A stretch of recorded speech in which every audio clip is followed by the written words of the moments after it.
નમસ્કાર મિત્રો, આજની વિડીયોમાં વાત કરીશું દેશ અને દુનિયાના 25 મહત્વના સમાચાર.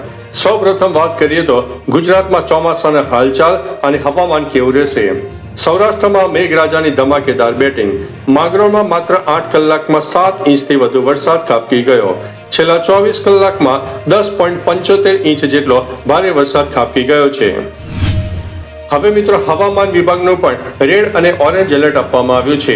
ગુજરાતના 2 જિલ્લામાં ભારેથી અતિ ભારે વરસાદનું રેડ એલર્ટ આપવામાં આવ્યું છે અને 10 જિલ્લામાં ઓરેન્જ એલર્ટ જાહેર કરવામાં આવ્યું છે. અમદાવાદમાં પણ મિત્રો ધોધમાર વરસાદ જોવા મળી રહ્યો છે.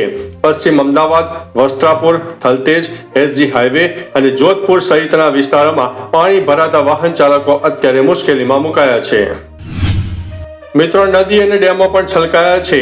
અમરેલીના ધારી, સાવરકુંડલા સહિતના વિસ્તારોમાં ભારે વરસાદના પગલે સ્થાનિક નદીઓમાં પૂરની પરિસ્થિતિ સર્જાઈ છે. બીજી તરફ મિત્રો જામનગરની વાત કરીએ તો જામનગરમાં પણ આબાદ બચાવ. જામજોધપુરમાં વરસાદી પાણીના જોરદાર પ્રવાહમાં તણાયેલા 2 માસૂમ બાળકોને સ્થાનિકોએ બચાવી લીધા છે.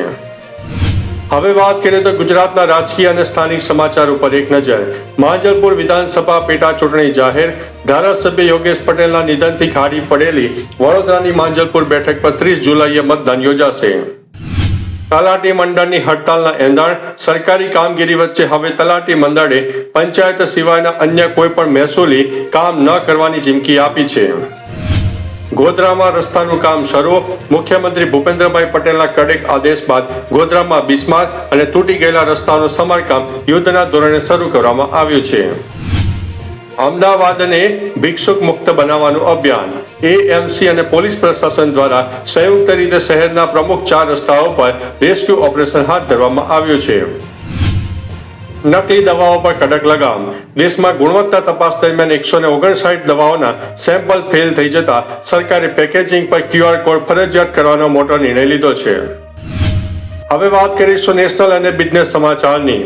મોન્સૂન સત્રના ટકરાવના એંધાણ.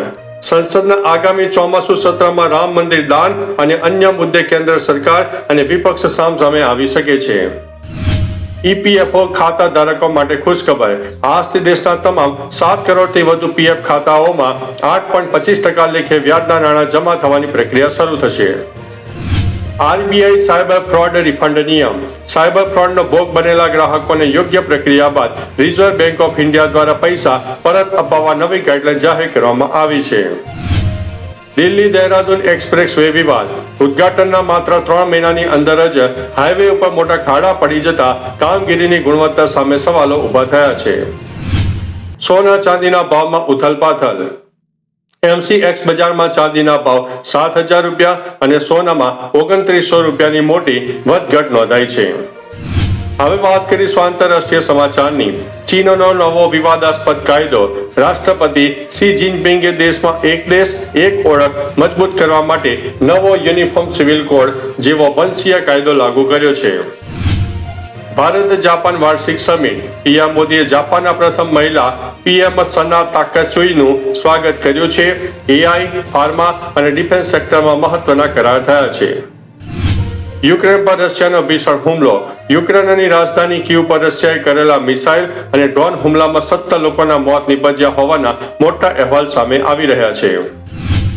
અમેરિકા ઈરાન ગુપ્ત બેઠક. કતારમાં બંને દેશોના ટોચના અધિકારીઓ વચ્ચે અલગથી બેઠક યોજાઈ હતી. ચર્ચા ચાલુ રાખવા માટે સહમતિ પણ બની છે.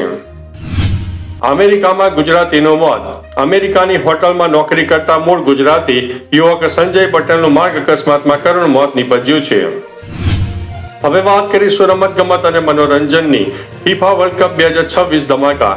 ફૂટબોલ વર્લ્ડ કપમાં ઇંગ્લેન્ડે કોંગોને હરાવીને રાઉન્ડ ઓફ 16માં જગ્યા બનાવી છે. હેરી કેને 2 શાનદાર ગોલ કર્યા છે. Bharat England T20 series. Bharat અને ઇંગ્લેન્ડ વચ્ચે રમાનારી બીજી T20 મેચના સમયમાં ફેરફાર કરાયો છે. મેચ હવે વહેલી સવારથી શરૂ થઈ જવાની. મુંબઈ ઇન્ડિયન્સની સ્પષ્ટતા. હાર્દિક પંડ્યા સાથે સંકળાયેલી તમામ ટ્રેડ ડીલ અને ટીમ છોડવાની અફવાઓને મુંબઈ ઇન્ડિયન્સ મેનેજમેન્ટે નકારી કાઢી છે. ભૂતપૂર્વ ક્રિકેટરને ધમકી. વિમેન્સ T20 વર્લ્ડ કપના શેડ્યુલ પર સવાલ ઉઠાવ્યા બાદ પૂર્વ ક્રિકેટરને જાનથી મારવાની નાખવાની ધમકી મળતા સિક્યુરિટી વધારી દેવામાં આવી છે.